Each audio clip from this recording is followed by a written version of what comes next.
Já conectou, ó. Já estou conectadíssima. Que bom. Bom, gente, a gente tá hoje aqui novamente nessa semana inteira dedicada às pandemias, né? As grandes pandemias que assolaram a humanidade ao longo dos anos, né? Então, hoje nós vamos falar de todas as moléstias do século XIX. E foram muitas. É um século interessante. É um século onde houve muitos avanços em várias áreas, incluindo, claro, medicina. Mas também, assim, o mundo continuou perseguido, lutando, tentando sobreviver e superar uma série de doenças que até muito pouco tempo atrás, só recentemente acabaram sendo erradicadas.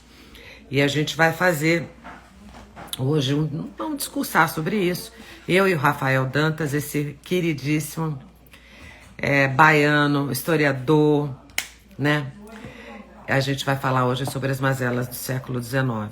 Todas as doenças que assolaram a humanidade durante o século XIX. Deixa eu ver se o Rafa já tá aqui. Tchau, tchau, tchau, tchau. Aquela que não enxerga, né? Tem que fazer assim, ó. Ô, Maurício Branco! Beijo, Maurício, que saudades. Ó, Cláudia Liz. Não, o Rafa ainda não está aqui. Vou ver se eu mando o convite para ele, né? Porque a gente pode mandar, não pode? Então deixa eu mandar. Ó.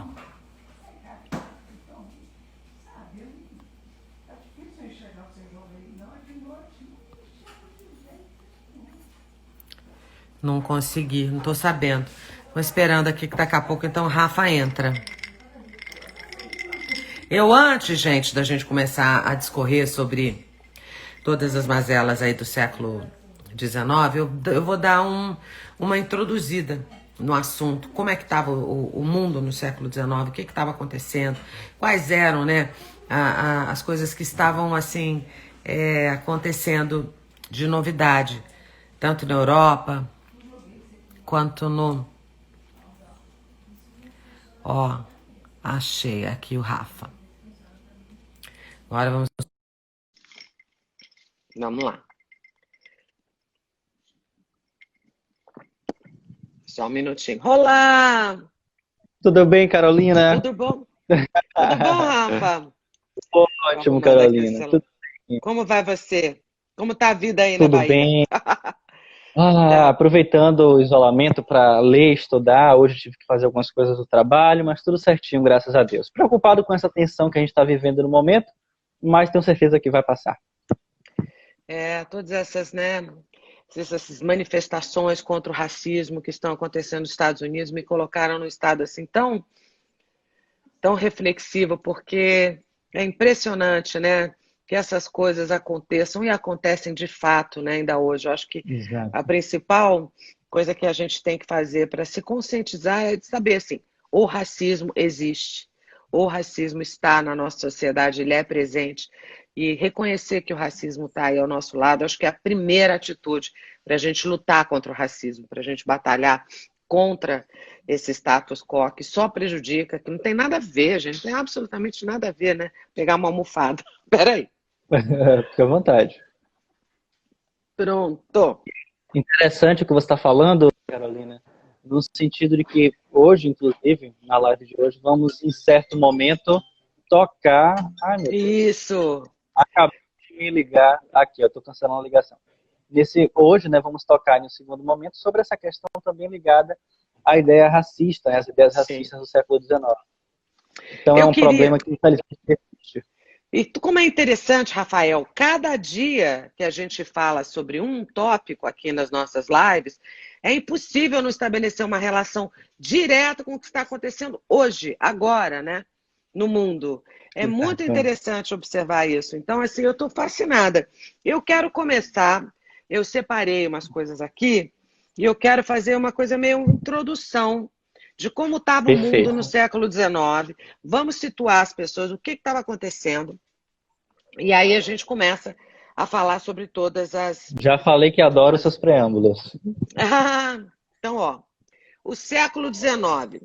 O século XIX começou no dia 1º de janeiro de 1801 e terminou no dia 31 de dezembro de 1900. Foi um período histórico marcado pelos colapsos dos impérios da Espanha, China, França, Sacro Império Romano-Germânico, o Mongol. O século também testemunhou o crescimento da influência dos impérios britânico, russo, alemão, japonês e dos Estados Unidos, intitulando conflitos militares, mas também avanços científicos e de exploração muito expressivos. Depois da derrota do Império Francês e dos seus aliados nas guerras napoleônicas, o Império Britânico adquiriu a supremacia mundial, passando a controlar 1/4 de toda a população e 1/5 de todo o território mundial, gente, olha só, né? Aplicando então a Pax Britânica, o que incentivou o comércio e lutou também contra a pirataria. O século XIX foi uma era de invenções, de descobertas, com um significante desenvolvimento nos campos da matemática, física, química, biologia, eletricidade e metalurgia, lançando bases para grandes avanços tecnológicos, então, do século XIX, como a Revolução Industrial, que começou na Inglaterra. A Era Vitoriana foi afamada pelo emprego de jovens, crianças que trabalhavam em fábricas e minas, além de valores morais que eram muito rígidos na época. O Japão embarcou num programa de rápida modernização após a restauração Meiji. Isso é uma outra. Um dia a gente vai fazer uma live só sobre a história do Japão, né? Que para mim é uma das mais interessantes, né? É muito legal, muito legal. Não é? Ainda mais importante você falar sobre isso para a importância que o Japão, a China, que a Ásia, né, em especial o leste asiático, tem hoje em dia, o que é o mandarim naquela região e tudo mais. Sim. Né? Então, realmente é um assunto super importante. Ó, avanços medicinais, o conhecimento da anatomia humana, a prevenção de doenças que ocorreram em todo o século XIX foram responsáveis pela rápida aceleração do crescimento populacional no hemisfério ocidental. Isso é sensacional. A população europeia dobrou durante o século XIX, que era cerca de 200 milhões, passou para mais de 400 milhões. Houve a introdução de ferrovias, que foi o primeiro grande avanço no transporte terrestre, que durou, né, e foi o principal durante séculos. Melhorou o modo de vida das pessoas e favoreceu os grandes movimentos de urbanização em países ao redor de todo o globo. Várias cidades ultrapassaram populações com mais de 1 milhão durante o século XIX. Londres transformou-se na maior cidade do mundo e na capital do Império Britânico. Sua população expandiu de 1 milhão em 1800 para 6,7 milhões até o final do século. Territórios desconhecidos pelos europeus, incluindo vastas extensões no interior da África e da Ásia, foram descobertos durante esse século e, no entanto, o mesmo não ocorreu em zonas extremas como o Ártico e Antártica. Em 1890, havia precisos e detalhados mapas do globo. O liberalismo tornou-se um movimento de reforma proeminente na Europa. E a escravidão, ou a escravatura, foi grandemente reduzida ao redor do mundo todo após o sucesso da revolta escrava no Haiti.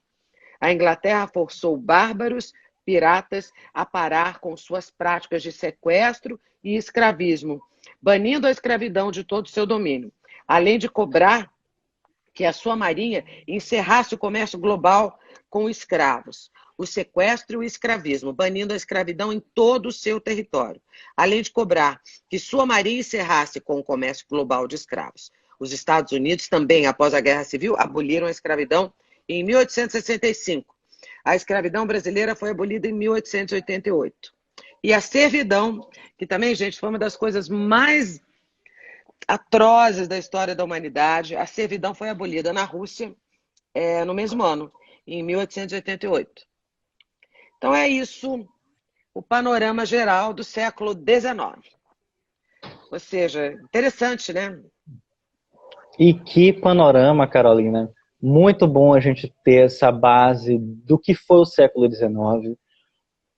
Você está falando, eu estou aqui lembrando de um monte de coisa, de uma série de informações que mostra um pouco, né, da diversidade presente nos mais diversos aspectos, tanto do ponto de vista dos avanços tecnológicos, científicos, que permearam tanto a primeira década, tanto a primeira metade como a segunda metade do século XIX. E como isso foi importante para a própria construção de uma ideia do século que viria em seguinte, que era o grande século XX. O historiador Eric Hobsbawm, na famosa Era dos Impérios, né, vai destrinchar muito bem esse preâmbulo que você fez, fazendo abordagem especial sobre esses contextos políticos, culturais, né, até chegar na Era dos Extremos, que a gente já falou aqui na outra live, que é no século XX. Mas é um momento, antes de qualquer outra coisa, como você bem pontuou, de mudanças, de transformações sensíveis naquela realidade até então conhecida, né? Inclusive que a gente, de uma forma ou de outra, pincelou nas lives antigas. A gente pode falar, grosso modo, que o século XIX é o grande momento da industrialização, pelo menos dos primórdios da industrialização, que vai se acentuando com o passar das décadas, e de um processo de urbanização cada vez mais intenso, principalmente nas grandes cidades. Só um minuto. Pode falar, meu amor. Nada, tá? A Valentina fez barulho, falou, mamãe, estou atrapalhando vocês. Mas ela foi tão... a tentativa de não atrapalhar me desconcentrou, mas não estava ouvindo nada. Que Desculpa, fofa. Rafael, fala. Não, imagina, sem problemas. Então, esse grande século da urbanização, da industrialização, de todas essas transformações sensíveis do ponto de vista da cidade, do próprio capitalismo do período, das pessoas que começam a ter uma outra mentalidade. A gente não pode esquecer, estou aqui pensando, nas reflexões do que foi o impacto do iluminismo em momentos anteriores, da própria Revolução Francesa, etc. Todos esses panoramas do ponto de vista político, cultural e social vão deixar marcas intensas naquilo que a gente vai conhecer como o longo século XIX, né, a partir dos 1800. E isso serão bases importantes para a gente delinear esses panoramas no que toca à sociedade, o modo de viver e o modo de se enxergar enquanto pessoa naquele período. Todo momento de transição de século, né, é um momento geralmente de tensão, é um momento de preocupação, tanto do ponto de vista religioso, místico, etc., como do próprio tempo ou das próprias características do ponto de vista político que cada momento representa. Né, o G.B., o historiador George G.B., no livro Ano 1000, vai falar sobre isso. Estou lembrando dele porque falamos sobre a peste negra, né, lá no século XIV.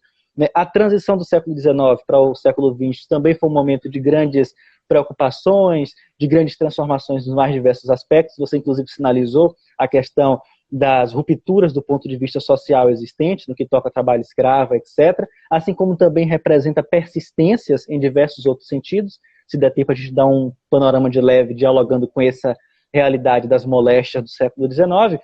E no século XIX também tem esse sentimento, essa característica tão intensa. Afinal, o século XVIII foi muito movimentado. O que foi a Revolução Francesa, o que foi depois Napoleão Bonaparte, inclusive, já falando de Napoleão Bonaparte, vitimado pelo tifo, né? O exército de Napoleão. Pelo tifo. Isso é impressionante. O século XVIII, assim, foi realmente... É interessante a gente falar sobre tudo que aconteceu no século XVIII, porque a gente entra nessa história toda, que foi o que propiciou esse ambiente, né? No século XIX. Porque eu imagino o homem do século XIX dividido entre uma visão muito progressista de um futuro brilhante, com tecnologia, onde surgiram as grandes cidades, surgiu a mentalidade de se viver numa metrópole, né? Porque antes não havia Exato. isso, e ainda convivendo com coisas que prendiam ele a uma coisa muito passada, muito atrasada, né? Até a própria mentalidade do amor vitoriano, né? Aquela coisa, a pessoa morria perfeito. de amor, né, gente? A pessoa amava o cara loucamente, e a maneira mais efetiva de você demonstrar o seu amor era morrendo. Você parava de comer, se contraía uma doença, morria de amor, né? Pegava Exatamente. Existem obras da literatura maravilhosas que narram muito bem, descrevem muito bem o que era o amor vitoriano. Então, havia, por um lado, o avanço, por exemplo, na medicina, os médicos criaram, de fato, consciência anatômica, descobriram como era o corpo humano, porque antes era um sacrilégio, né? Eles estudarem os corpos, eles estudarem os cadáveres. Foram verdadeiros desbravadores que foram fazendo isso escondido, né? Assim, na calada da noite, para que eles pudessem aprimorar e avançar na medicina. Né? Foi no século XIX, se não me engano, que houve a primeira cesariana. Claro que a pessoa não sobreviveu, mas eles tentaram, né? Já havia alguém pensando em desenvolver uma técnica capaz de salvar uma mulher que em outra situação morreria de parto, né? E como a gente já falou, vários avanços, né, da medicina e da sociedade como um todo vieram a custas de sacrifícios humanos, né? Foi através dos Diversos. erros que as pessoas chegaram aos acertos. Então, assim, eu vejo o E homem do você, século XIX dividido. Olha, vai ser um futuro brilhante, a ciência está evoluindo, a medicina está evoluindo, mas, ao mesmo tempo, ainda existia essa onda louca de que você ama tanto que você pode morrer de amor, né? Ainda existia escravidão no mundo, né? Só no final do século XIX é que se aboliu a escravidão. Então, então, são assim, panoramas muito complexos, é, mostram uma realidade muito dividida entre esses paralelos de tempo, né? Entre uma mentalidade de séculos passados, que já tinha passado, ou pelo menos dado pontapé para mudanças importantes do ponto de vista intelectual, científico e social, assim como persistências, quer dizer, no nosso ponto de vista, no sentido de atrasos da época, mas que fazia completamente parte daquele contexto social ao longo do XIX, que só vão se romper, e mesmo assim romper, né, com persistências anos e décadas depois, no final do século XIX. Então, é um panorama muito rico para a gente estudar e contextualizar as doenças nesse momento é de extrema importância, Carolina. A gente falou sobre a gripe espanhola, sobre todo o impacto da gripe espanhola que aconteceu no Brasil, né? No século XIX, grandes epidemias, grandes surtos assolaram as cidades do mundo. grandes No epidemias. Brasil, milhares de pessoas morreram. Fala, não, eu ia dizer uma coisa, mas eu digo ali na frente. Pode falar. Não esquece. Não vou esquecer, pode deixar.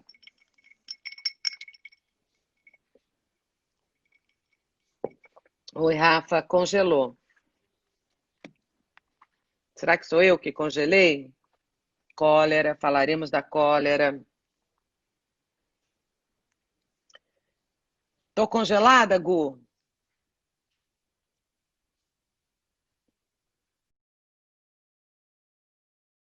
Foi o Rafael. Ah, eu vou desconectar ele, pronto, ele já se desconectou para se reconectar. Muito interessante tudo isso que a gente está falando, né, gente?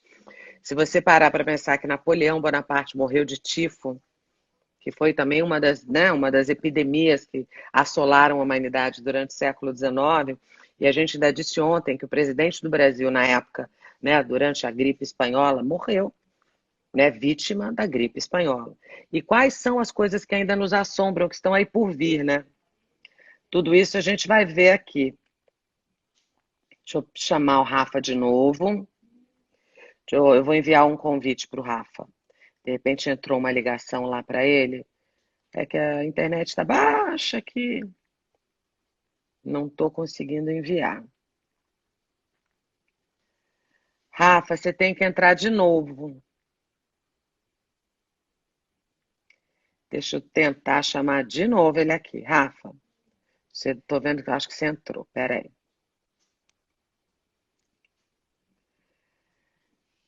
Ó. Ô, Gustavo Von Ra, lindo. Isabel, Cristina. Gente, ó, eu vou tentar mandar uma invite para ele, tá? Porque eu não sou bem sincera para vocês. Eu não sou das 10 mais tecnológicas, mas eu vou mandar, quer ver? E para não ter erro, eu vou fazer aqui, ó. Rafa, tô mandando para você aí uma invite, tá? Rafa Dantas. É isso, Rafa Dantas, é aquela que não sabe de cor. Rafa Dantas, Historiarte. Historiarte. Pronto, vou mandar.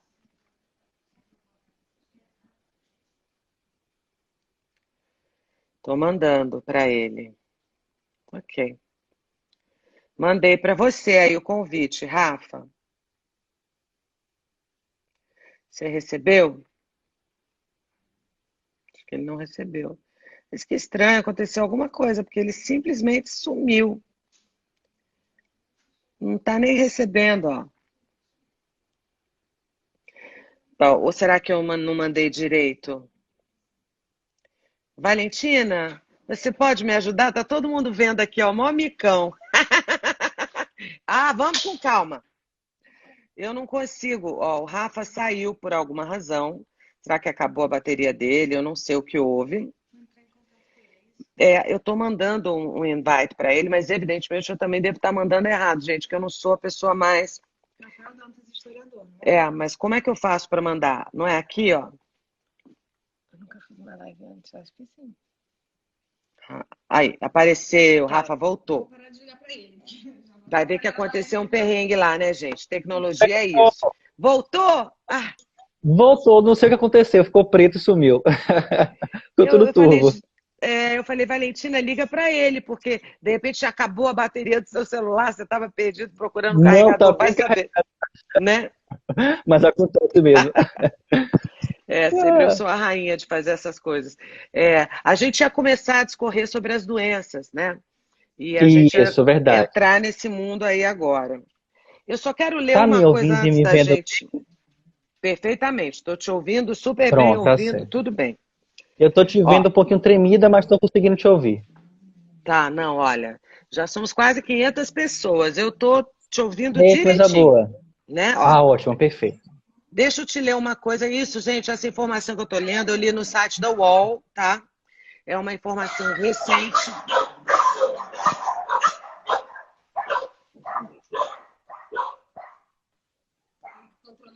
Eu acho. São cachorros. Ó, é o seguinte. Carol, Oi. antes de Fala, você fala. ler, deixa eu te pedir desculpa, porque eu tô ouvindo o cachorro latir, e eu lembrei que ontem, na live de ontem, a gente acabou comentando sobre cachorro, gatinho e tudo, e eu falei sobre os gatos e coronavírus. Eu tenho que dar uma observação aqui, aproveitar as pessoas que estão assistindo, porque os gatos, isso até agora não, já foi explicado tudo por cientistas, não transmitem o coronavírus, nem gato nem cachorro, para os humanos. E eu estou falando isso, aproveitando a live para falar, porque o Brasil está vivendo uma onda de pessoas que estão abandonando animais nas ruas. Né? Eu fico muito preocupado com essa Ah, situação. Então, para é. deixar claro para as pessoas que estão assistindo, os animais, segundo cientistas, estudos dos mais diversos lugares do mundo, até o momento não transmitem a doença para os humanos. Então, vamos proteger os Ó, eu animais, vou. tá certo?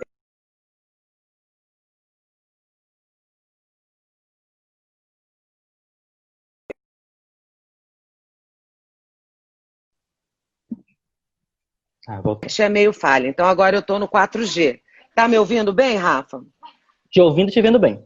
Então tá ótimo. Então vocês também estão me ouvindo. Gente, é isso que o Rafael disse, só para quem acabou de entrar, porque tem um número muito grande de pessoas abandonando gatos e cachorros, aflitos, com receio de que os animais possam transmitir o coronavírus. Não, até então não há nenhum fato que comprove isso. O Exatamente. coronavírus que os animais, né, possuem ou são acometidos, se é que existe essa palavra toda desse jeito, aí é outro tipo, é um que só ataca lá os cachorros, ele não ataca os seres Exato. humanos. Então você não precisa jogar seu cachorrinho nem seu gatinho na rua, que ele não vai te contaminar, tá? Deixa eu ler aqui, Exato. ó. Recentemente, cientistas russos fizeram um alerta. As mudanças climáticas estão derretendo as camadas de gelo na Sibéria que contêm vírus nocivos, como varíola, guardados ali já há milênios. O temor surgiu depois que uma criança e outras 23 pessoas foram contaminadas no norte do país, da Síria, por antraz, uma bactéria que já estava desaparecida da face da Terra há 76 anos. Para os pesquisadores, o ressurgimento da infecção aconteceu provavelmente porque o cadáver de uma rena morta por antraz há décadas foi descongelado na região. O médico sanitarista Rodolfo Telarori, da Faculdade de Ciências Farmacêuticas da Unesp, Universidade Estadual Paulista, diz que a Organização Mundial de Saúde pode avaliar melhor os riscos dessas doenças voltarem ou não, mas ele defende que hoje existem técnicas muito mais eficazes para combater a varíola, por exemplo. Ou seja, gente, além da gente já ter passado por tudo isso, tudo pode voltar a acontecer. Mas eu não me preocupo com isso, a não ser que haja uma mudança, seja um vírus mutante, porque a tecnologia, como a gente já falou, está aí a serviço do homem, a gente já atravessou essas intempéries, acho que a gente está mais preparados a enfrentar um Sim. vírus, ressurgir uma doença. Eu acho que o grande desafio é o que a gente não conhece, como o caso do coronavírus, né? Exatamente. Ou essas esses vírus passarem por mutação e acabar causando uma tragédia ainda maior. Mas essa notícia é muito importante, porque vai dialogar com aquele contexto que a gente, de uma forma ou de outra, já pincelou nas lives anteriores e vamos analisar agora. Espalhadas no mundo, diversos vírus, diversas bactérias, que podem estar tanto em sua forma latente ou mesmo escondidas em camadas de gelo, nas florestas e tal, que podem, evidentemente, causar um grande problema por conta das vidas humanas, né? Cada vez mais as nossas cidades agridem e atingem zonas de floresta. O asiático é muito frequente, na Indonésia e tal. Aqui no Brasil não precisa nem falar, mas só lembrando o que está acontecendo com as nossas florestas. Assim como da possibilidade, sim, disso acontecer, né? Sem falar de um fato muito importante, que é a realidade do ponto de vista social. Muitas dessas doenças estão ligadas à questão social, à questão de higiene, entre outros pontos. Você citou, a gente já pode começar falando sobre a varíola, né? Entre outras doenças. O contexto da varíola, da tuberculose, entre outras doenças, acompanha a humanidade há muito tempo mesmo. Tem múmias do Egito que foram encontradas no século XIX e ao longo do século XX, cobertas de marcas de varíola pelo corpo, porque a varíola deixa uma série de erupções na pele. Para quem está assistindo, que tiver curiosidade depois, pesquisar no Google, tem uma série de fotos que podem mostrar isso, né? Então, desde antigo, são doenças que de uma forma nesses lugares, causando morte, causando pavor, causando terror.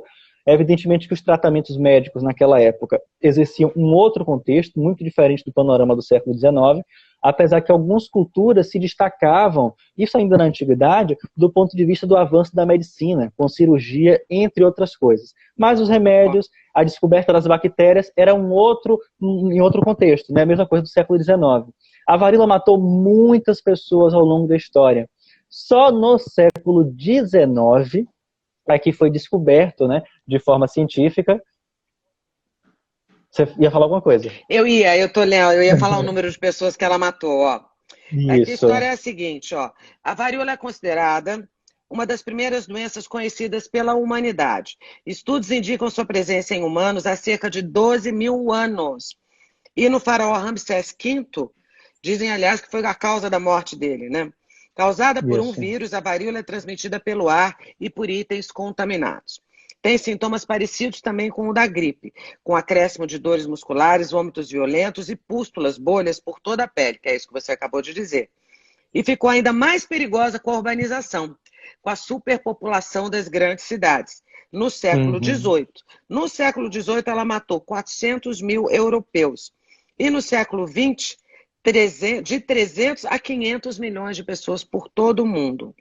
Após, graças a Deus, uma campanha radical de vacinação, ela foi considerada erradicada, mas sabe quando, gente?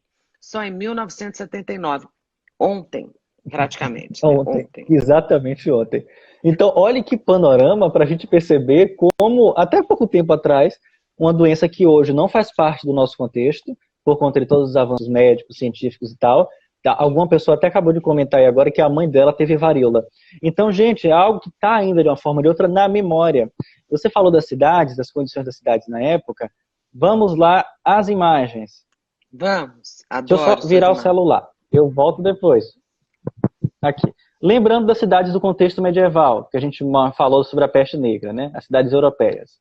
As cidades nos séculos posteriores, século XVI e XVII, passam por um grande aumento populacional e grandes transformações urbanas. Isso aqui são cidades europeias, no caso essa é Gênova. Outras cidades, como você falou, Londres, Paris, também vão aumentar e muito. Essa classe trabalhadora Londres nesse século passou a 6,7 milhões de habitantes só na capital, em Londres, né? Exato. É muita olha, gente, então, olha é uma grande metrópole. Essa daqui é Londres no século XVI. No século XVIII e XIX, tudo isso daqui já estava habitado, né? E os subúrbios, por conta das transformações do ponto de Paris aqui também, e os subúrbios por conta das transformações do ponto de vista político, né, e social, em especial pela moradia dos trabalhadores das indústrias e tal, passam a ser povoados cada vez de forma mais intensa. E as condições de saúde? E as condições urbanas? E o saneamento básico? Não era. Era muito precário, né? E as doenças se proliferavam em uma velocidade absurda. Então, aquele contexto que a gente trabalhou na segunda-feira na Peste Negra, de você estar andando e encontrar um corpo pútrefo na rua, não era uma exclusividade do século XIV ou do século XV. Permeou os outros momentos da história, inclusive no século XIX. Então, a varíola foi considerada a terrível moléstia do século XIX. Inclusive, o título da nossa live de hoje, As Moléstias do século XIX, de uma forma ou de outra, dialoga diretamente com a varíola, que marcou todo esse período da história da humanidade, tendo, evidentemente, momentos de surtos, né? Ela vai, ela volta, ela fica de forma mais evidente, incidente em uma cidade, em alguns lugares, e só vai mudar mesmo por conta de todas as conquistas do ponto de vista científico na primeira metade do século XIX. Sobre essa questão médica, científica, a gente falou, por alto pontuou, sobre a questão do impacto das mudanças do ponto de vista do pensamento médico e científico no século XVII por XVIII, e no século XIX, evidentemente que vamos ter um grande boom do ponto de vista das descobertas das bactérias, o próprio telescópio, o microscópio, né, a vacina no início do século XIX, né, e todas as formas de tentar, de uma forma ou de outra, melhorar essa situação do ponto de vista urbano e social, inclusive com a participação do Estado, né? Não só dos agentes, mas o Estado, aquilo que você falou do liberalismo e tal, das políticas daquele momento, né? O Estado tentando resolver esses problemas de forma muito mais intensa. E evidentemente que todas essas realidades e todos esses panoramas do sentido policial, político, né, social, dialoga com esse contexto de novidade, né, que o século XIX trouxe, do ponto de vista científico e das transformações urbanas. Né? Além da varíola... As pessoas estão perguntando sobre sarampo e varíola serem a mesma coisa. Não são. São duas doenças diferentes. Não são as mesmas, né, doenças. Assim, inclusive, são tratamentos diferentes, mas as duas ainda estão por aí, né? De vez em quando a gente ainda tem uma outra pessoa com sarampo, né? Pelo menos a sarampo, acho que ainda tem talvez sarampo as pessoas por aí. Varíola associem menos, né? isso por conta da vacinação, né? Sim. Porque na vacinação, quando a gente toma vacina pequeno, sempre tem duas vacinas que são próximas, sarampo, varíola, não lembro agora. Mas realmente são vacinas diferentes, são doenças diferentes. Doenças diferentes. São outros contextos. A varíola, por exemplo, é muito mais antiga, tem uma incidência muito mais impactante, inclusive do ponto de vista do imaginário. É porque eu não estou com as imagens agora? Ah, não, tenho. Vou aproveitar e mostrar essa imagem logo. Na verdade, esse livro, Carol, porque ele já está aqui do meu lado há um certo tempo, eu tenho rinite alérgica, já estou começando a corizar. Esse livro é do século XIX. É um grande manual médico. Né? Deixa eu te mostrar. Só para as pessoas em casa. Olha, gente, a gente vai ver uma raridade agora. Que delícia. Mostra, Rafael. Deixa eu virar aqui. Aqui. Esse livro do século XIX, deixa eu abrir aqui na capa para vocês verem. Cada parte dele é dividida com uma doença e com as imagens dessa doença. Aqui, pronto. Né? Ele segue aquela ideia dos manuais do século XIX que tentam identificar os males do corpo humano. Claro que esse conteúdo que está aqui no livro é pertinente à realidade da segunda metade do século, ou seja, o conhecimento científico da época está nesse livro. Quando a gente lê hoje, a gente percebe que tem algumas coisas que não faz sentido nenhum, né? Mas na época era o que tinha de mais moderno. E nessa parte daqui, tem determinada passagem que ele fala sobre as concepções de higiene do período. Eu acabei desmarcando a página. Ele fala sobre as terapias e tal, e tem uma parte que ele cita a necessidade das pessoas cuidarem da higiene de casa e do lugar onde ela vive. Eu perdi a página. Aqui. Meios higiênicos e pequenos meios. Tá vendo? Sim, sim, aqui. Sim. Ele vai citar diversas vezes ao longo desse livro formas de evitar doenças, né, proliferações de doenças e tal, justamente limpando a casa, não morando em pântanos, ele escreve isso aqui, não morando em pântanos, em áreas úmidas, em áreas muito sujas, deixar animais, insetos distantes de casa. Então tem vários exemplos ao longo desse livro, e esse tipo de manual circulou, tanto esse aqui eu desativei os comentários, tá, gente? Para a gente poder ver melhor, para a gente poder ver melhor o livro. Eu desativei os comentários, Rafael, porque estavam passando, eu mesma não estava conseguindo ler e alguém Ah, pediu para desativar, então não tem mais comentário agora para a gente poder ver. esse tipo de É imagem, só para impressionante, né? E você tem contextualizar, esse livro com você, como é que você achou esse livro? É, eu, vamos. eu sou apaixonado por livro antigo, Carol. Aí eu tava no Sebo aqui em Salvador, lá no centro da cidade, e vi esse livro vendendo. Eu falei, vou comprar, tá aqui comigo. Eu tenho outros também que mostram esse panorama da ciência do século XIX. Então, para 17, 18, violar a concepção religiosa da época, social e tudo. No século XIX já é bem diferente, do ponto de vista dos avanços da anatomia e tal. Então temos essas ilustrações que mostram o corpo humano e tal. Algumas doenças são sinalizadas já e o tratamento das doenças também. Como Aqui é que tem eles vários tratavam tipos de. varíola na época? Ah, deixa eu voltar agora. Aqui. O tratamento das doenças era muito diferente do que a gente vai conhecer hoje. Primeiro, tá me ouvindo? Perfeitamente. Primeiro, porque a gente não, ainda nesse momento, a gente é preciso diferenciar bem essa questão. Por mais que a Europa, né, que as escolas de medicina francesa e tal, tivessem vivido, né, naquele momento, uma situação de descobertas e diversos avanços do ponto de vista científico, para que isso começasse a chegar em outros lugares do mundo, tem um certo espaço de tempo. Então, as descobertas do início do século XIX vão gradualmente chegando nas outras partes do mundo. Não é do dia para a noite que chega. E mesmo quando chega, em diversos lugares ainda predomina as práticas de cura popular. Principalmente aqui no Antigas. Brasil, né, prevaleceu durante muito tempo os banhos, os remédios, os xaropes, né, as rezadeiras e tal. E do ponto de vista médico, né, as santas casas e os hospitais, os hospitais cirúrgicos da época, já com esses estudos do 19, tentavam de uma forma ou de outra aplicar esse conhecimento no período. A primeira escola cirúrgica do Brasil, aquilo que a gente pode considerar como a primeira escola, faculdade de medicina do Brasil, foi aqui na Bahia, em Salvador. A então escola de medicina com a chegada da família real portuguesa, Dom João VI e tal, em 1808. Eles vão chegar aqui em Salvador, abrem os portos a Nações Amigas, ficam um tempinho, inauguram a escola cirúrgica e depois vão para o Rio de Janeiro, então capital do Brasil na época, isso no século XIX. Então os tratamentos dessas doenças, né, das pústulas, pomadas, folhas que eram colocadas, tanto do ponto de vista cirúrgico como do ponto de vista popular, prevaleceu durante muito tempo. Lembrando que a vacina da varíola já era conhecida. Né? Como é o nome do médico? Deixa eu ver aqui. O Edward Jenner. Né? Ele descobre que nas vacas a incidência da varíola passava por uma outra, por outro tipo de incidência. Né? Era bem mais leve. E ele, através dessa análise, né, da varíola nas vacas e das pessoas que manuseavam as vacas, percebe que tem toda uma questão que se você colocasse o vírus que estava nas vacas, nas pessoas, né, poderia diminuir a incidência na segunda etapa. E através disso é que ele cria a vacina de combate à varíola.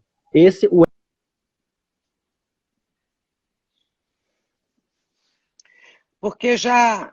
Tá me ouvindo, Rafael? Tá me ouvindo, Rafa? Deixa eu ativar os comentários aqui de novo. Vindo? Rafael, eu tô te ouvindo, eu tô te ouvindo. Você tá me ouvindo? Tá congelando, né, gente? G Bufara, olá, tudo bom, G? Tá travando, Rafa. Travou.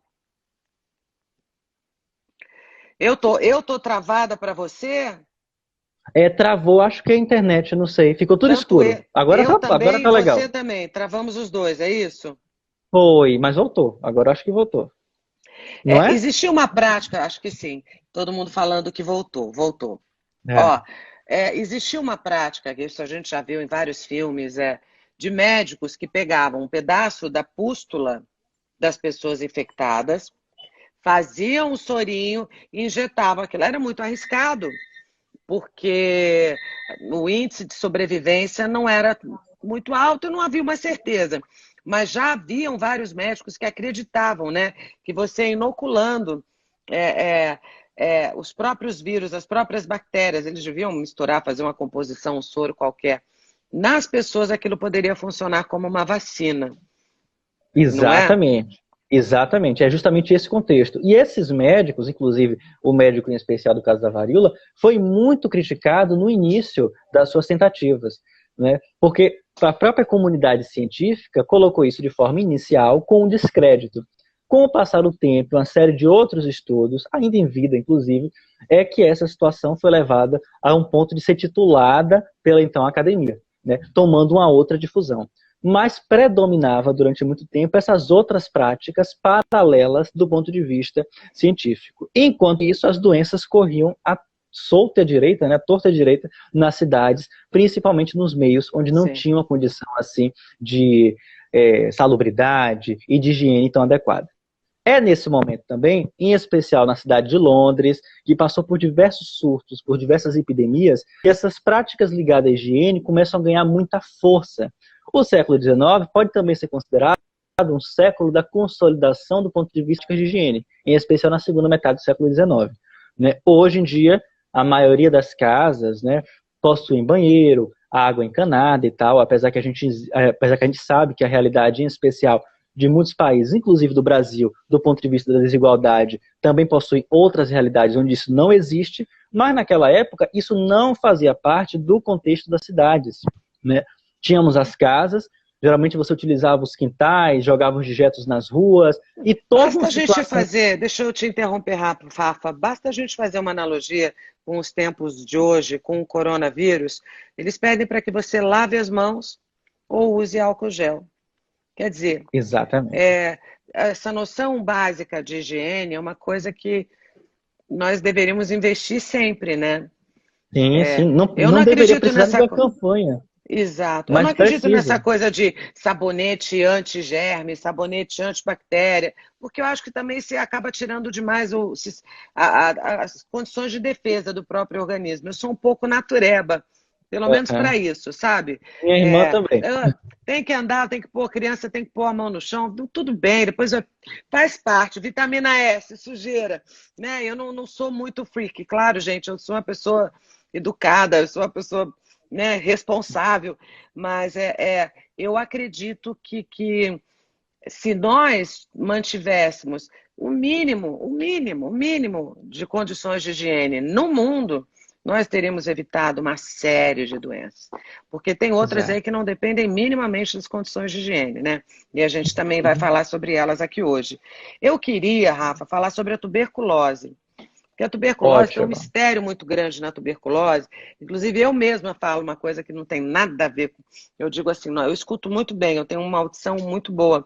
Eu falo, nossa, gente, eu estou com ouvido de tuberculoso. Eu não sei de onde vem essa expressão. Eu não sei se essa expressão tem alguma relação com a realidade, mas eu volto e meia digo isso aqui. E deixa eu te falar aqui sobre tuberculose, para a Perfeito. gente entrar na tuberculose. Também é uma doença muito antiga, com Exato. vestígios em corpos que já têm milhares e milhares de anos. O maior surto ocorreu no século XIX e no século XX, quando até 25% das mortes na Europa, gente, até 25% das mortes em toda a Europa eram por causa da doença tuberculose. Em 2014, 1,1 milhão de pessoas morreram em países subdesenvolvidos por causa de tuberculose. Ou seja, tuberculose também está associada a condições de higiene, a classes menos favorecidas, justamente por causa do aglomeramento e das péssimas condições de higiene. Ela é causada por uma bactéria que afeta o pulmão. Os sintomas são tosse, febre muito baixa, cansaço, rouquidão e, em casos graves, dificuldade na respiração e eliminação de grande quantidade de sangue. Quando você tosse, sai sangue. Eu acho tuberculose também... eu acho tuberculose também uma doença muito interessante da gente falar, porque, como sempre, né? As pessoas que têm mais recursos, elas conseguem se retirar, iam lá, né, em Campos do Jordão, aqueles hotéis que hospedavam as pessoas nas montanhas para o ar fresco. Mas a grande maioria das pessoas que não tinham acesso a isso, gente, morriam. A gente está falando, ó, em 2014. A gente não está falando mais do século XIX, estamos falando do século XXI. Em Uhum. 2014, 1,1 milhão de pessoas morreram de tuberculose. A doença ainda existe, está aí no mundo. Quer dizer, olha que coisa, que tragédia, né? Sobre isso que você falou, só para fazer um link importantíssimo para a área médica também, a pesquisadora do Departamento de Medicina Social da Faculdade de Medicina de São Paulo, a Ellen Gonçalves, depois eu vou disponibilizar o artigo no Instagram, vai fazer um panorama bem legal, dialogando com sua fala. Ela diz que ao final do século XIX, a associação da doença, de diversas doenças, com as precárias condições de vida e higiene, trouxe à tona a diferenciação e o repúdio social destes doentes, principalmente os ligados aos estratos sociais mais baixos, rotulando-os como responsáveis por um tipo de mal social. Mas diferente e concomitantemente à visão anterior, doentes como vítimas passaram a ser vistos e tidos como perigosos, já que eram capazes de disseminar a doença a quem não compartilhava das mesmas condições de vida. Lembrando o autor Gilmour, de 1938. Tornaram-se perigosos e contagiosos para a sociedade saudável. A tuberculose, de doença social, passou a ser tratada, vista como doença individual. Então, essa passagem mostra de forma muito evidente um pouco desse panorama do século XIX, em que tudo isso circulava ao mesmo tempo dessas descobertas científicas, essas tentativas de solucionar esses problemas clínicos, ao mesmo tempo que a desigualdade estava ali latente, inclusive propiciando esses casos de doenças nas grandes cidades. Mais uma vez, indo para as imagens, pegando o finalzinho do século XIX. Tá conseguindo ver? Tô conseguindo ver Pronto. direitinho. Esse daqui é outro livro de época, do final do século XIX para o início do século XX. Eu Isso quero é que mostrar como... cidade? Aqui é a cidade de São Paulo. Aqui já é Tá. no início do século XX. Vou pegar a realidade do Brasil, que eu já mostrei muito as cidades europeias nos mapas, vamos pegar o Brasil agora. Nesse momento, né, final do XIX, início do XX, em especial nas primeiras décadas do século XX, as cidades buscam, né, transformações urbanas impactantes. A gente falou que o Rio de Janeiro vai virar um grande canteiro de obras, os cortiços e tal, lembrando do livro do professor Sidney Salub, Cidade Febril, que ele vai trabalhar sobre essas questões. Então, as cidades se modernizam, se europeizam, se Acho que eles buscam a têm que ir pro inspiração quarto. europeia, Foi todo mundo no quarto com a Maria Eugênia. Você diz, eu vou prender os buscam cachorros, porque inspiração. eles ficam. Não, Sim, fala. imagina. Buscam inspiração europeia e tal, e a população que não está inserida nesses centros urbanos vai para onde? Para lugares que não têm a mínima condição de urbanidade, de saúde, de higiene. Né? E esse é o contexto das grandes cidades a partir do início do século XX. Então, principalmente no final do século XIX e no século XX, é bem interessante para a gente observar esse contexto, dialogando com a fala da Ellen Gonçalves e aquilo que você expôs agora. Né? A tuberculose Todas vitimou essas diversos doenças, né? personagens. A cólera, a tuberculose, o tifo, todas essas doenças encontraram um campo super fértil, gente, para se propagar, para contaminar um número cada vez maior de pessoas, devido às condições em que essas pessoas viviam, né? Onde houve o boom da Revolução Industrial, claro, para que houvesse o boom da Revolução Industrial, muitas pessoas eram os trabalhadores, eram os operários, eram as pessoas que ganhavam pouco, eram as pessoas de baixa renda que viviam realmente em condições muito, muito aquém do que nós hoje consideramos digno. E isso Exato. foi um terreno super fértil para que todas essas doenças explodissem e seguissem cada vez matando mais e mais e mais. Ou seja, nós cuidarmos das nossas cidades, da civilização, das pessoas que estão compartilhando aqui essa cidade conosco, gente, é fundamental para a saúde de todos. Né? Uma coisa ela não é boa só para quem não tem condições, ela é boa porque ela vai atingir a todos nós. Né? Porque uma doença, como nós já falamos aqui, tudo bem que as classes mais privilegiadas talvez tenham mais recursos, mas elas não estão imunes, né? A gente já falou de um presidente da República que morreu, a gente já falou de Napoleão Bonaparte que morreu, a gente está falando... Essa história que eu falei da vacina da varíola é por causa do o príncipe da Dinamarca, que evidentemente eu não me lembro o nome, claro, né? Mas quando ele era muito pequeno, ele contraiu varíola e o pai ficou desesperado, falou assim, pelo amor de Deus... a gente tem que tentar. Aí o médico falou, a única solução que eu encontro é a gente tentar fazer uma vacina, mesmo ele já apresentando os sintomas. Fizeram e ele sobreviveu. Vamos lembrar o nome dele. Mas assim, não dá para desassociar pandemia de pobreza no mundo. Aonde Exato. há pandemia, gente, há pobreza, Epidemia, não exatamente, é? Carol. Então a gente tem Exatamente, que é um ter ponto consciência disso. interessante. Só no 19, a partir de 1850, tivemos diversos surtos de cólera pelo Brasil. Em Salvador, Muito. em 50, na década de 50, morreram uma quantidade absurda de pessoas aqui, né? 10 mil, 15 mil pessoas, alguns estudiosos apontam, né? Principalmente das pessoas mais vulneráveis. Na época, estávamos falando de de um dos maiores momentos da escravidão. É interessante a gente frisar esse momento, porque no que toca à realidade brasileira, o século XIX foi marcado pelo contexto escravista. Mesmo que na segunda metade, o número de libertos e tal tenha crescido, muitos escravos continuavam no meio daquela sociedade. Sim. Né? Então, isso era visto e tal. O próprio tráfico atlântico de escravizados, que eram sequestrados do continente africano e trazidos para cá, para o Brasil, representou também uma vinda de diversas doenças e tal. África, Brasil, Brasil, África e por aí vai. O próprio Sidney Chalub também fala sobre isso, historiador.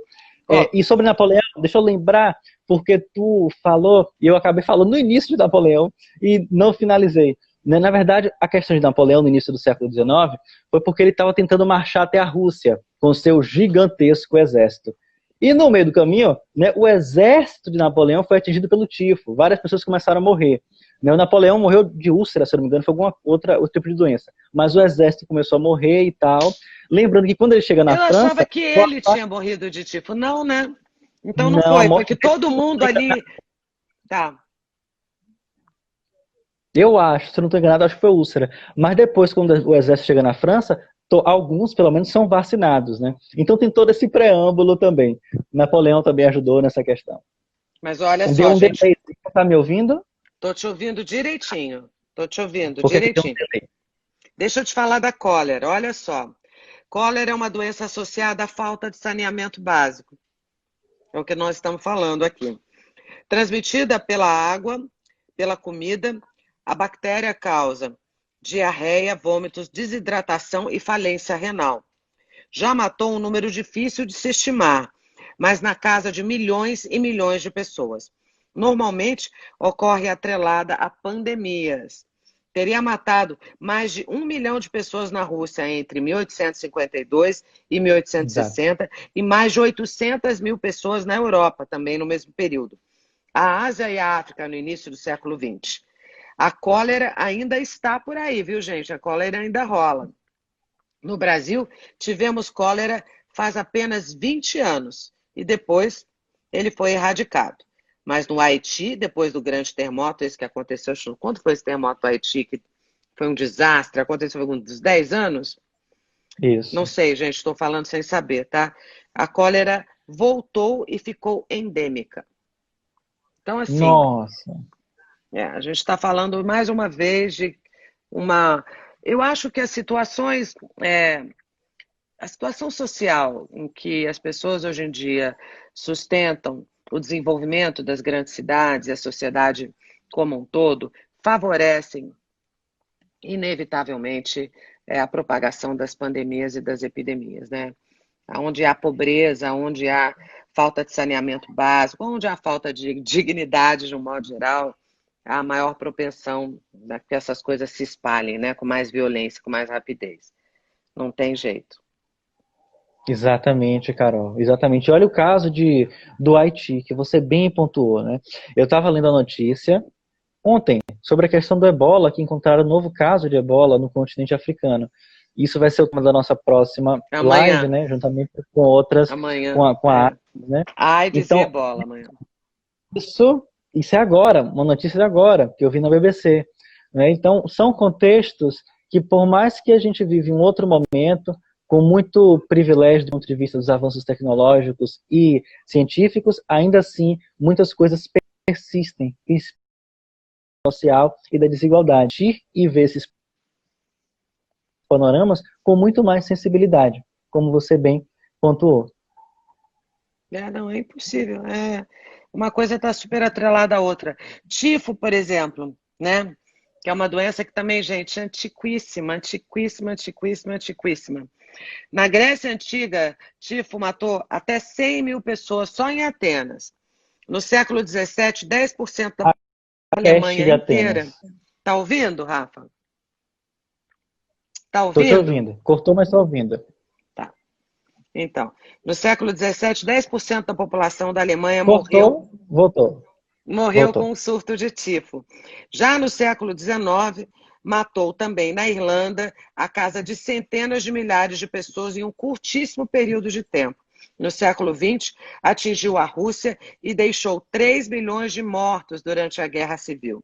Os sintomas variam de acordo com a bactéria causadora, mas envolvem dor de cabeça, febre, náusea, diarreia, dores pelo corpo e vômito.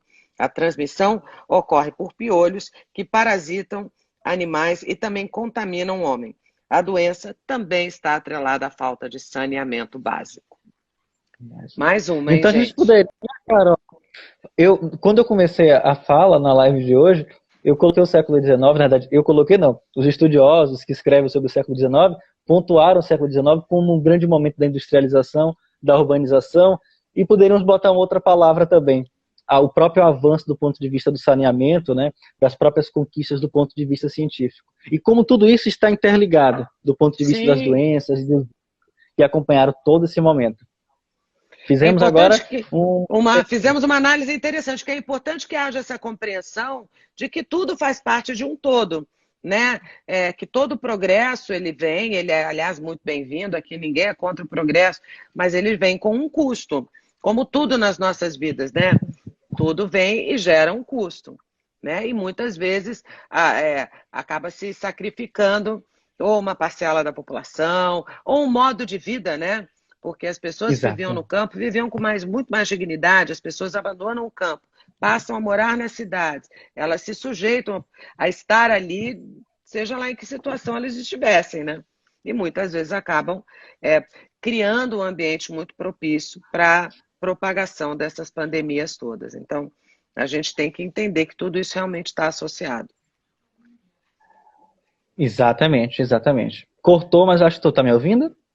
Perfeitamente, eu estou te ouvindo. Apareceu aqui uma mensagem, eu fiquei preocupado, pensei que tinha cortado. Mas é isso, tá certíssimo. Né? E as mudanças de contexto do ponto de vista das ocupações do campo, das zonas rurais para as cidades, quando começam a se acentuar ao longo do século XIX e do século XX, vão evidentemente que mudar todo esse contexto do ponto de vista das grandes metrópoles que surgem ao longo do século XX. Né? O próprio cenário do longo século XX que a gente vai estudar amanhã vai mostrar isso, pelo menos de uma forma mais resumida, né? Pincelar alguns contextos do continente africano e depois dos impactos que isso teve nas outras regiões, mundo afora. Quais são as outras doenças que você acha importante a gente ponderar aqui? Gente, já são 7 horas, passou 1 hora voando aqui, eu nem me dei conta. O que mais? Por isso que tá travando. A gente falou sobre cólera, a gente falou sobre varíola, tuberculose. Aqui as outras, eu coloquei aqui. Tem febre amarela, tem sarampo febre amarela também. Gente do céu, a febre amarela é interessante demais. O escorbuto marcava aquele contexto também, que era por conta da falta da vitamina C.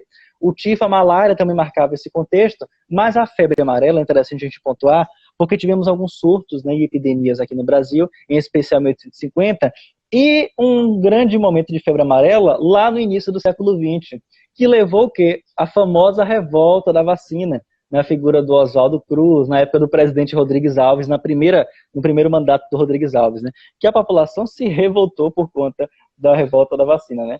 Mas era um contexto bem interessante, porque dialoga com aquilo que eu falei das cidades agora, mostrei nas fotos, né? O Rio de Janeiro naquele contexto.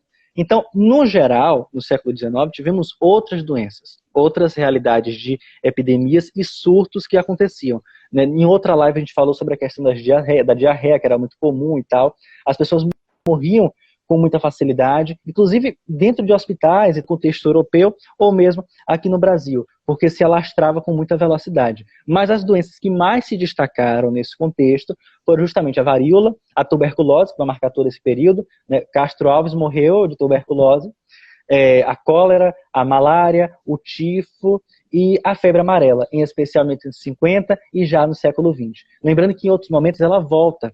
No Rio de Janeiro do início do século XX, a cólera, a peste bubônica também estava presente. Imagina, por conta dos atos e das condições de saúde naquele momento. Então foram essas que marcaram esse panorama. Algumas caracterizadas pelos vírus, né, e outras por bactérias presentes nessas condições da urbanidade desse século que registrou um aumento considerável do ponto de vista da população. Começando com cento e poucos mil habitantes para não sei quantos milhões, né, é realmente intenso. É intenso, é importante a gente mais uma vez passar por isso, fazer essa relação entre as condições de saneamento, de higiene, as condições de dignidade da população, né, nas grandes cidades, que foi super prejudicado à medida que tudo aumentou desordenadamente, né, e que se criou esse ambiente para que essas doenças quase que se perpetuassem, porque elas já existiam há muito tempo, mas no século XIX era uma febre, você saía de uma pandemia, entrava em outra, saía de uma, entrava em outra. E não foi há tanto tempo atrás, né, gente? Foi ontem, né? A gente tem que pensar que realmente o século XIX está ali, logo ali atrás da gente. Estou aqui pensando, Carolina, que hoje a gente está vivendo nesse momento de caos por conta do coronavírus. Daqui a 10 anos, o terremoto do Haiti tem 10 anos. Eu lembro como se fosse hoje. Daqui a 10 anos, 15 anos, 20 anos, como a gente vai lembrar desse panorama do coronavírus?